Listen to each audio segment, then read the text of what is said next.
Weekend ആയതുകൊണ്ട് ഉച്ചവരെ കിടന്നുറങ്ങി ഈവനിങ് ആയപ്പോൾ ചെറിയൊരു പ്രീ വർക്കൗട്ടും കഴിച്ച് ബ്ലാക്ക് ആൻഡ് ബ്ലാക്ക് ഒക്കെ ഇട്ട് നമ്മൾ നേരെ ജിമ്മിലേക്ക്.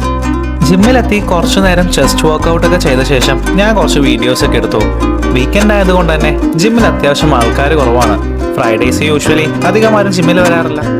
ജിമ്മൊക്കെ കഴിഞ്ഞ് നേരെ റൂമിലെത്തി ഒന്ന് ഫ്രഷായി നമ്മൾ അപ്പം തന്നെ പുറത്തിറങ്ങി. ഇന്ന് നമ്മൾ വന്നിരിക്കുന്നത് അൽമോജ് മസ്കറ്റ് സെന്ററിലാണ്. മസ്കറ്റിന്റെ പ്രീമിയം സൈഡ് കാണാൻ വേണ്ടി അൽമോജിൽ വന്നാൽ മതി എന്നാണ് എന്റെ ഫ്രണ്ട് എന്നോട് പറഞ്ഞത്. ഇവിടെ വന്നത് കണ്ടപ്പോൾ അത് സത്യമായിട്ട് എനിക്കും തോന്നി.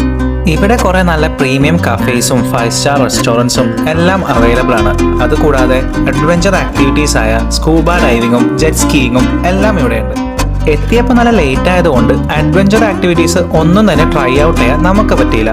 അതൊക്കെ പിന്നത്തേക്ക് ആവാമെന്ന് കരുതി അവിടെ നിന്ന് ബായ് പറഞ്ഞു നമ്മൾ അടുത്തുള്ള പാകിസ്ഥാനി റെസ്റ്റോറൻറ്റിലേക്ക് വിട്ടു. അവിടെ നിന്ന് നല്ല മട്ടണും ചിക്കനും കുറെ കബാബ്സും കഴിച്ച് നമ്മൾ നേരെ റൂമിലേക്ക്.